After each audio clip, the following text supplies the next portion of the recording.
Okay. So really what we're trying to drive home, I think that the key to what we're trying to process in this episode is the fact that the evidence is that the more time that we give ourselves to be successful in our investments, the more successful we'll be, and the more, though I guess, first of all, the greater the chance of success there is, and the more successful we'll likely be. So Sure. if I'm making an investment and hoping for a big return in 1 year, Yeah.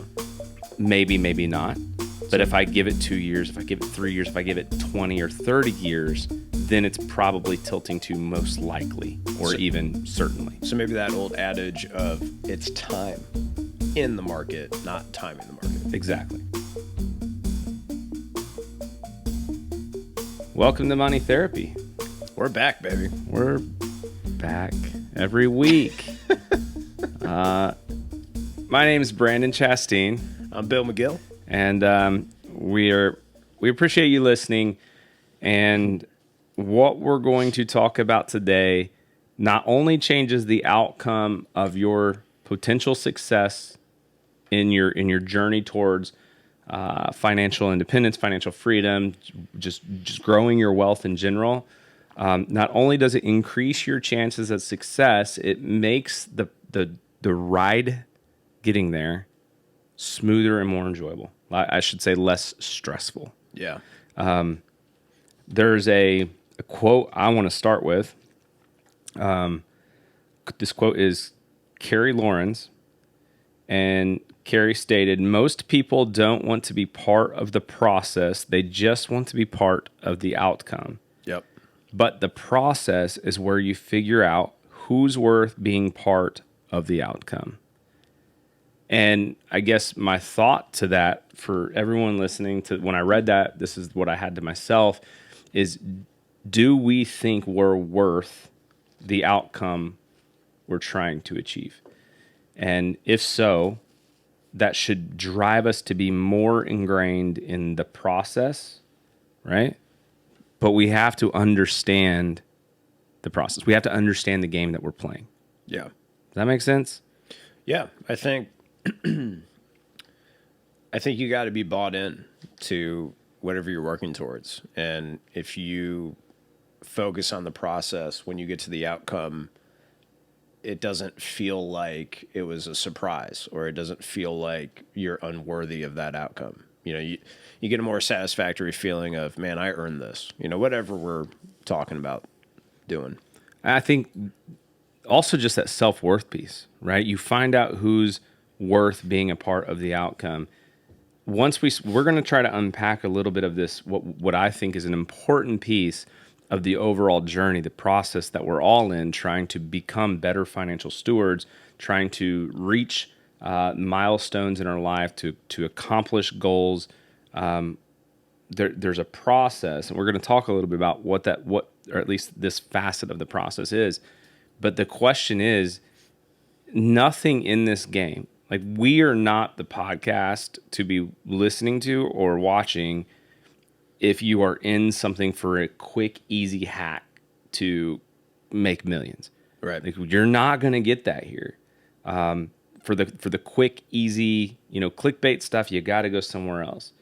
What we are professing is hard work and being very intelligent and good stewards with our money, but understanding why we call this money therapy is we also have to understand that we are our own worst enemy. Yeah. Right? Like, our human behavior is counterintuitive to us accomplishing things in our life.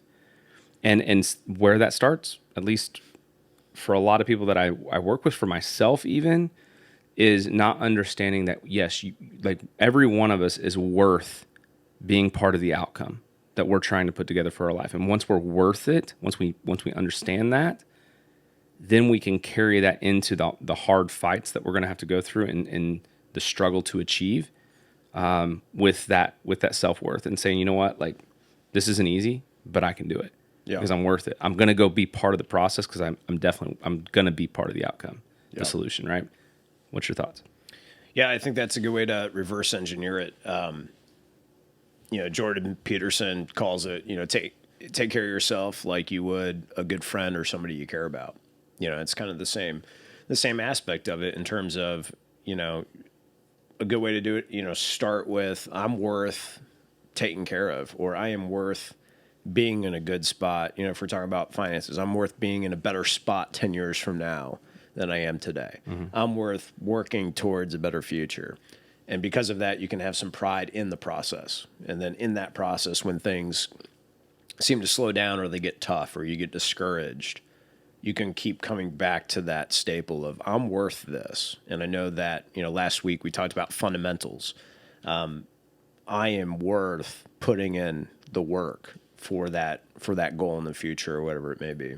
Yeah, I'm worth being part of the outcome, so I'm definitely going to participate in the process, right? So Carrie, thanks for that quote. That's pretty great. So what is the game that we're playing? What is the process that we're in? What are we actually talking about here? And I'm going to start off with a quote. I have a quote written down, but this book, The Psychology of Money, is a great book. Morgan Housel, I don't know if that's how you spell it, but Morgan wrote this book. It's a good guess. It's a really good book. But in it, he's talking a little bit about Warren Buffett, and he states, at least at the time of this book, Warren Buffett is the richest investor of all time, but he's not actually the greatest, at least not when measured by average annual returns. His skill is investing, but his secret is time. Yeah. And that is the game that we're playing. That is the process that we're in. Yeah. Is the process is not about the day, it's about the duration. It's about the time. And if you got the weekly email that we send out, the Sunday series, it's very simple. You get to choose what you focus on. Yeah. Human behavior, the world that we live in, we're hardwired to focus on the closest threat, and we're focused on the right now. Right. And also because the world that we live in likes to make money. We live in a capitalist country. There's nothing wrong with wanting to make money, but part of that is these organizations, these companies learn how we're hardwired. Yeah. So they tend to play on the emotions they know that they can start very simply. Yes. Right. So a lot of times the news, the media, they're gonna try to pull our focus into right now. Right. And so we're hardwired to focus on now. The world we live in is telling us to focus on now. Yeah. Typically we tend to focus on now. Yeah. And we often succumb to making decisions in the right now, about right now, and not about decades down the road when we actually need the outcome to come true. Yeah. Right? So I will just say that you get to just surmise all of that is like you get to choose what you focus on, whether you focus on days or whether you focus on decades. That's up to you. But the bigger your landscape, the bigger your time horizon is, the less volatility you tend to experience. Yeah. When I was in the Army, I'm not a huge fan of heights. I always tell people I'm a land animal. Like I like my feet on the ground. Yeah. And I was going to air assault school, where you learn how to rappel out of helicopters.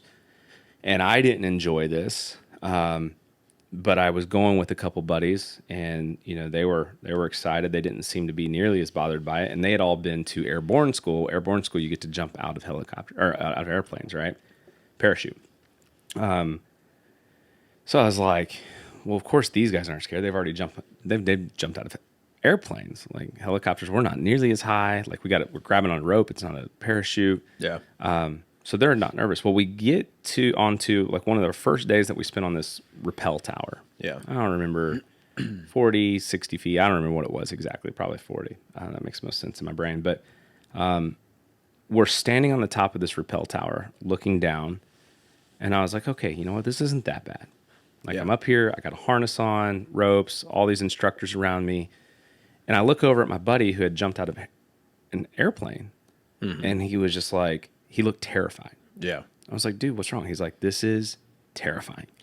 Yeah. And I was like, what do you mean? Like, you're supposed to be the strong one. You've jumped out of airplanes. He's like, Brandon, when I'm in an airplane, I'm so far away from the ground. Yeah. I can't tell. There's no depth perception. There's no depth perception. He was like, it doesn't look, he's like, it looks peaceful. Yeah. He's like, I'm not that far away. I can see the rocks. You know, I can see everything that I can land on if I mess this up. Yeah. And of course, that made me feel great, right? Yeah. Instead of looking down, he's like, see that rock right there? Yeah. That's going to hit you. But like thinking and putting that into context now, if I focus on the big picture, like if I'm far away from the ground, if I'm far away from the destination, and I see generally a path towards accomplishing my goal, I can participate in that process.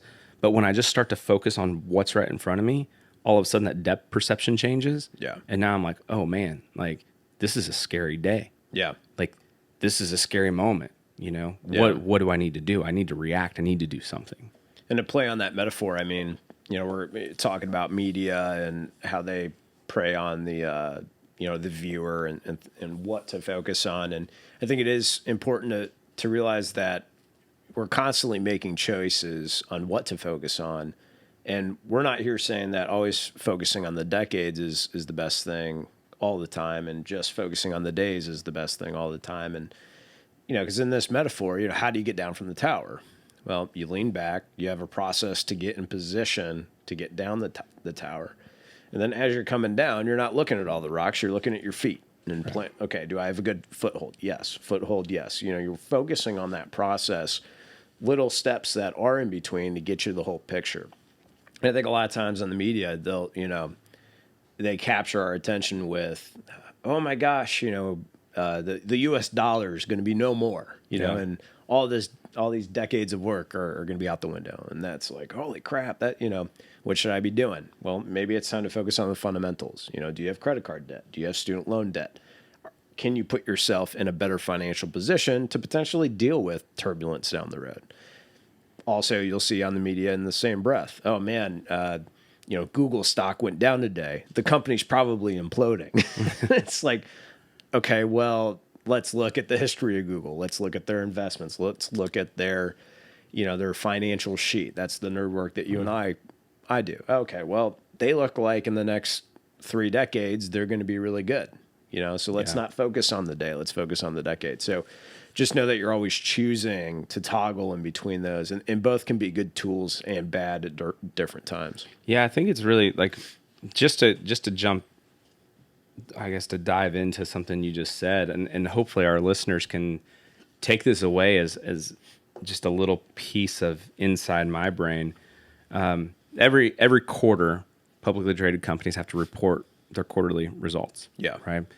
And typically, when you report those results, you have an opportunity to hear from the CEO or CFO or somebody high up on a quarterly call. Yeah. Right. Where this person's going to talk to customers and investors in the company and talk about the results of the last quarter and talk about where they're headed. Yeah. And typically one of those calls a year, like an annual kind of outlook, they'll give a long-term trajectory of where their company's headed. And I just want people to understand, like, when I'm looking at the numbers and when I'm listening to numbers, I'm making investment decisions, especially with my money. I'm making investment decisions based on where the leadership of the company says they're heading. Yeah. And if I believe in that, what they're doing or how they're doing it or what they're trying to accomplish, then I make the investment. I use the quarterly results not to necessarily figure out like how much money, should this stock be worth today. All that the numbers prove to me is that they're on a trajectory to get to where they ultimately want to be in 5 years or so. Yeah.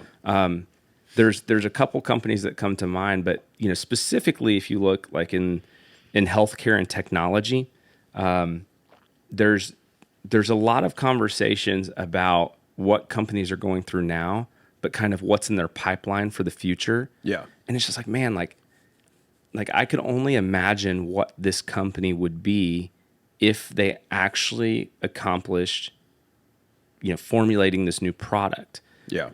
And the question becomes is, do I actually think that they can do it? What's their track record?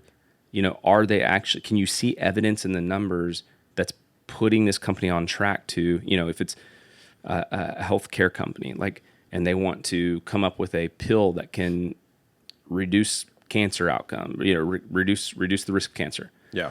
Okay, how many times has this company made a really bold statement about something they're trying to accomplish and been successful? Yeah. First of all, that this company has a great track record of making these bold claims from diabetes to whatever else, but now all of a sudden they're taking on cancer, and they've won every fight so far. Yeah. Should I believe them?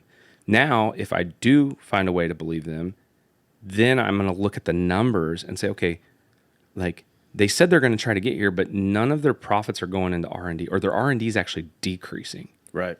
That's showing me that they're not really on track. Yeah. Right. So maybe now I pull my money out. That's what I'm looking at with the numbers. It's less about their earnings per share beat estimates by 2 pennies. I'm not in it for today. Yeah. I'm in it. Most of my money is being invested for my daughter's education, for, purchasing my forever home one day, retirement life, vacations, right? That's where my money's going into stuff for that, for my family, for my future, for my legacy. Sure. And I sure hope that my legacy doesn't start today.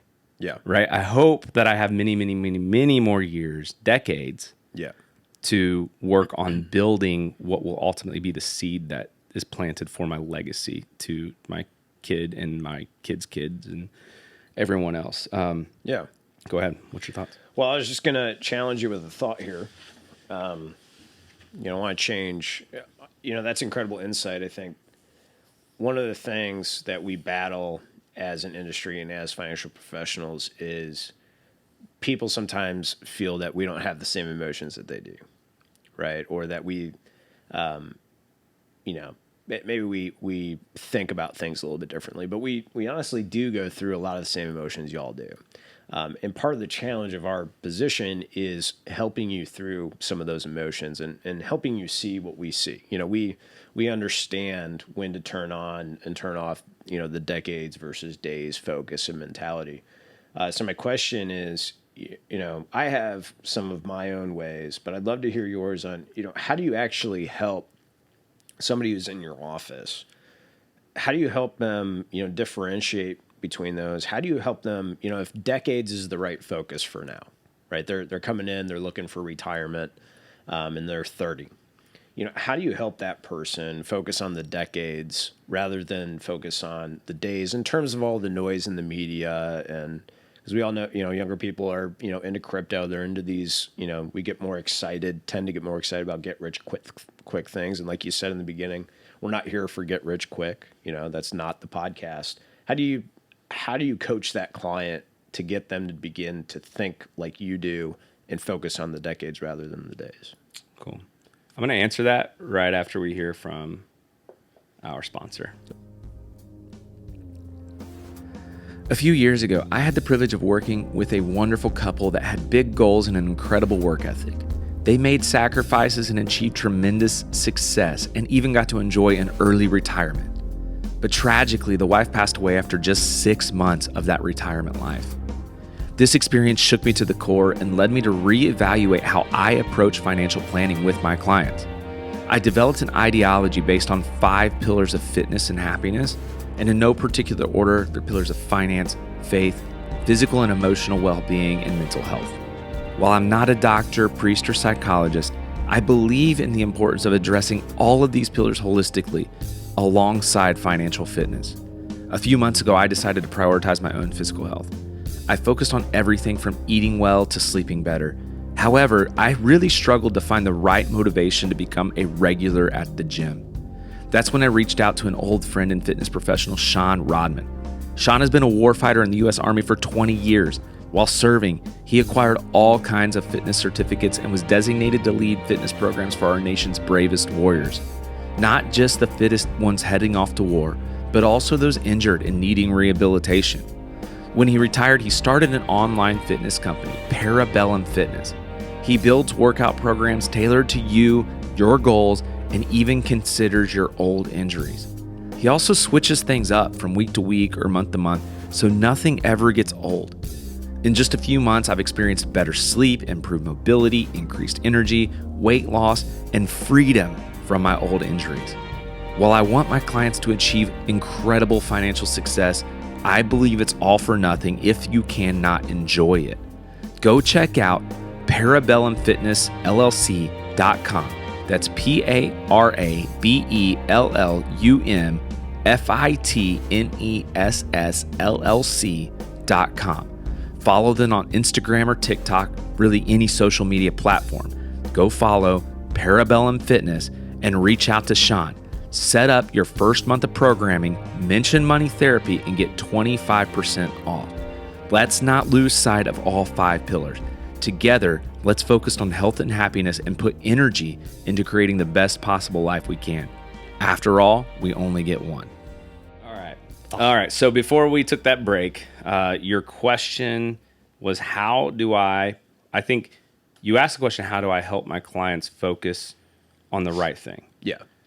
I'm going to start by answering that by getting a little, I'm going to share a little bit about myself in this, okay?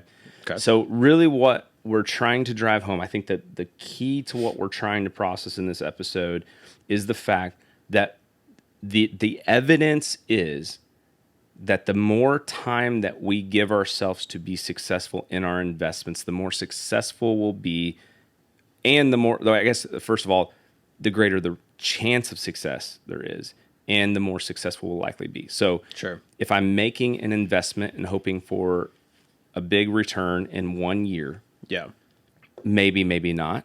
But if I give it 2 years, if I give it 3 years, if I give it 20 or 30 years, then it's probably tilting to most likely or even certainly. So maybe that old adage of it's time in the market, not timing the market. Exactly. So just to be clear, we're going to focus mostly on that thought. And real quick, a statistic just to support this and hopefully put it in, again, what we're trying to convey here. JP Morgan did a study, and JP Morgan said that over the past 20 years, if you would have had missed the 10 best days in the market, your annual average return would have went from just a little over 6% to below 4%, 3.88%. Okay? So you would have lost like 2% annualized average every year. Just by missing 10 days out of 20 years worth of market days. Significantly small amount of misses. But you would have missed it. Typically, the best days in the market are they tend to follow the worst days in the market. We have a big sell-off, and then the next day we have a big rebound. Right. That's typically what those best days are. So, trying to put this in perspective, if I'm focused on the now, if I'm focused on today, and I see things that like the market's down, I turn on, why is the market down 2%? Why is the market down 3 or 4%? I turn on the news, and every pundit on there, like first of all, CNBC loves to like turn all their things red. Right. Like numbers and letters turn red, and like shadows and shading and borders turn red. And then on good days, everything's green. Right. Not just the percent or something. It's like the edges of their screens will be red or green. Right. It's wild. So on a bad day, I turn on the news. Every pundit's talking about, everything going wrong. Banks are going to fail, like liquidity, dollar you were talking about is spiking, and interest rates and inflation and China and Russia and everything, right? It's hysteria. And I already am down 4% because I'm invested in the market, and now I'm hearing all this doom and gloom. So what do? I click sell. And what happens the next day? The market's up 5.5%. Right. So what I want to be able to do is zoom out and not focus on today. But I told you I was going to talk about myself.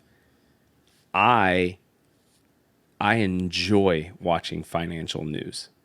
Like I enjoy CNBC. I think that most of their shows, they do a very good job at a lot of things. I think I understand what some of their goals are and what they are not talking to me, right? Right. It's entertainment. Yeah. If you told me, if I came to you and was like, Bill, I think I'm focused a little too much on that right now, and I need to reframe my focus to be more long-term minded, but I'm having a hard time. If you're like, hey, Brandon, just turn off the news. Be like, no, dude, like I'm not going to do that. Yeah. Right. I also think by watching the news, I do keep my thumb on the pulse of things. Like I feel like I'm staying abreast to like current events, and I think that's important for my job. Yeah. And a lot of people are in that same situation. Not necessarily, maybe they don't have a financial job, but it's important to stay up to what's going on in the world. Sure. So, like, it's hard, So one of the things that I have done for me personally, because I am one that can very easily get sucked into the right now Yeah. and lose sight of the long term, is I journal. Like, I journal a lot, and part of my journaling is really about focusing on my like dreams and ambitions and things for the end of or later in life, not even necessarily the end of life, but I try to, at least for a few minutes every day, really think about what life might be like 20, 30, 40 years down the road. Yeah. And it just like, I try to do that in the morning, because it's, that the adage of like starting with the end in mind, start with the end in mind is like if I start my day by just thinking about like what I want my people, my friends, my family, and my kids saying about me later in life. Like if you want to get kind of dark with it, like, you can go through an exercise where you write your own eulogy. Yeah. Right. Which is kind of morbid, but it's a good experience. Pretty occasionally. Like if you start with the end in mind, it really puts things in perspective that today is an opportunity to build towards that, but it's not a make or break day. Because guess what? Between in my brain where the end is and where I'm at today, I have a lot of days. Yeah. Right. Like another saying that always comes to top of mind for me is, I was complaining about something going on, and I was like, I'm just free. It was about right now. And I was just like, man, like I'm freaking out. And somebody was just like, you know what? That's what they make tomorrows for. So I'm big on perspective for myself. I do that by journaling, and I tend to just understand my emotions. And so if I'm watching the news and I start to get really sucked into like a problem being presented, I just kind of made a promise to myself that like if I get stuck in the day, I'm just going to revert back to some of those journals towards the middle or end of the day, and just remember, hey, this is this is a marathon, not a sprint. Yeah. And I'll fight back tomorrow. Like, we can't win every day, right? Sure. So when I'm working with clients, a lot of times there's a lot of tips and tricks where I can be like, hey, what about the news? Can you just turn it off? Like, I like watching the news. Like, this is what we do. Cool. So maybe starting with the journal. But again, the biggest thing is you need to understand the emotions tied to today. Yeah. That's typically anxiety, fear, greed. And if you start to feel these things, then you need to have that barrier to say, I'm not going to act. Yeah. I'm just going to feel it. And then what do I need to do to unfeel it or to get over these feelings? And that for me is like going back to the journal. Yeah. Right? And just reading. So after I watch the news for a couple hours and I get sucked in, maybe I'll just pull up my notes app and read something I wrote about, 30 years from now, what I want. Yeah. Be like, it's not about today. That doesn't matter. Yeah. I like what you said about feeling the emotions. I think in my process with my clients, I basically just admit and acknowledge that everyone's going to feel these emotions, and we can buffer a lot of what we hear. And we've talked about this in the past, but the noise, especially around financials and the news and things like that, you can buffer that to a certain extent, but you are going to feel a lot of it. And so I try and just acknowledge that you are gonna feel this, but through processes and organization, hopefully we can basically create a system where it doesn't matter too much. And what I mean by that is and again, I've talked about this in the past, but what I do with my clients is when we start talking about goals, I talk about buckets of money and a separate goal for each bucket of money. So if you have $30,000 in the bank account, And one of your goals is to establish an emergency fund and save to buy a house or to a down payment. It would be, okay, well, 15,000 of that could be our emergency fund. That goes in the emergency fund bucket. And then 15,000 of that goes towards the down payment on your house. And then we talked about last week, the 4 steps to financial success, which is, pay attention to what you're spending, find wasted money, and automate savings. And so Repeat. I said 4 and then you only listed 3. I'm sorry. And then repeat those 3. Right? Never forget rule number 1, right? And then I'm totally off track now. And then after you accomplish those goals looking forward, okay, I need to save for the future, because part of what I want to have or be in 30 years is I want to be a guy who put his kids through college, right, or I want to be a guy who's able to retire, or whatever that picture looks like. And so now we're going to start putting 20% towards retirement, right? And we talked about that in an earlier episode as well. So by setting up a bucket of money, a goal, and a process, and maybe automate savings to those things, it allows you to take in that information, hear that noise, but filter it and go, okay, well, I'm feeling those things, but I already have a process to combat whatever they're saying, all the things that I can control in my life. I already have a game plan for that, and I'm already saving or working towards those goals. I think that does a lot to alleviate anxiety or alleviate the intensity of those things. I think part of this too is nothing really happens in a vacuum when it comes to finance. Yeah.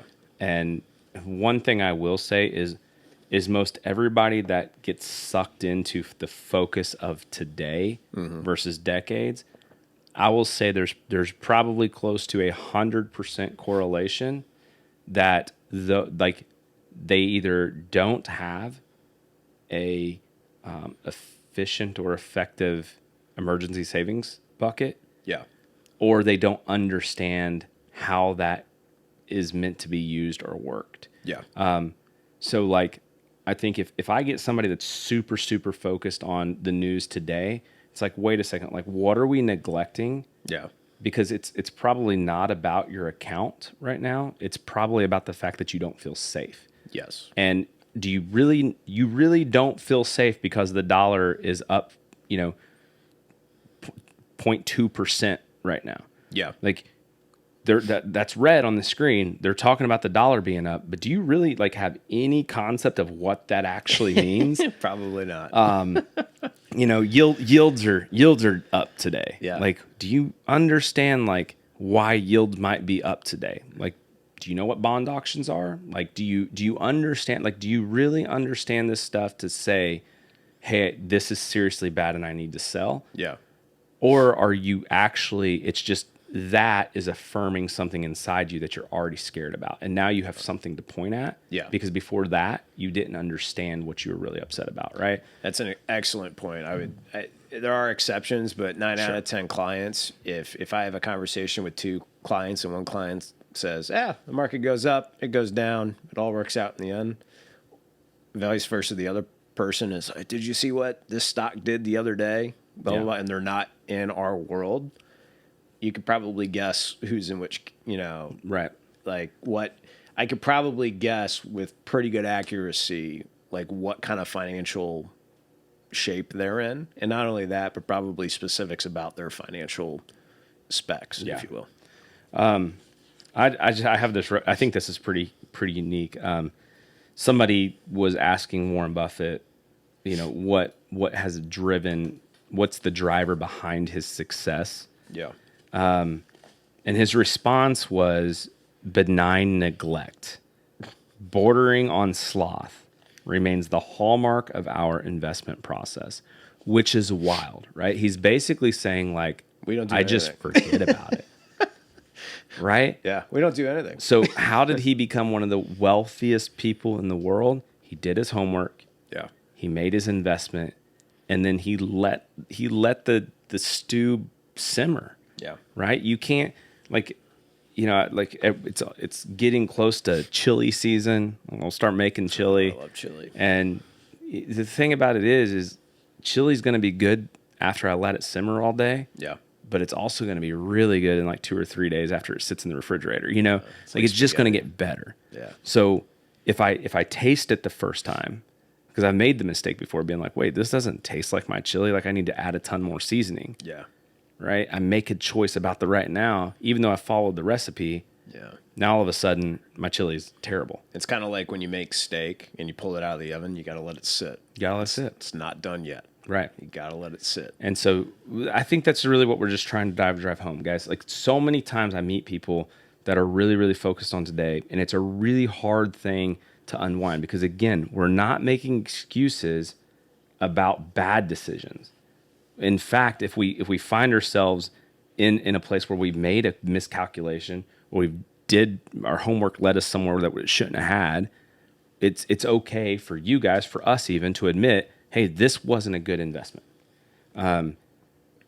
However, most of the time, that's not the case. Most of the time, what it is, again, in the past we talked about, like economic cycles, market cycles, business cycles. Something's going on that has no impact to the long-term growth trajectory of what we put our money into. Sure. And so we need to stay focused on the distant time horizon to allow ourselves to not be emotionally worn out or anxiety just to flood us into making financial mistakes, because when we make those, it's super impactful later on. Yeah.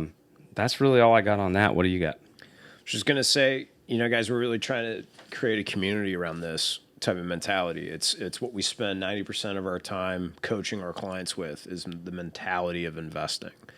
So if you find this useful, get on at harpethwealthpartners.com. You've got both of our emails there. If you want to join the Sunday series email, which is the notes before the episode, that's on there. We are on Spotify, Amazon Music, and YouTube. So check us out there.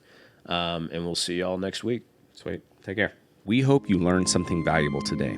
We appreciate you including us in your journey towards financial betterment.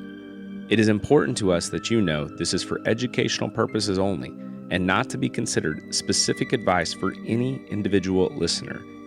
If something we discussed is relevant to you and you have questions about how it might be uniquely applicable to you, please discuss that with a financial professional, or, of course, we are happy to have further conversations with you about your specific questions, needs, or circumstances.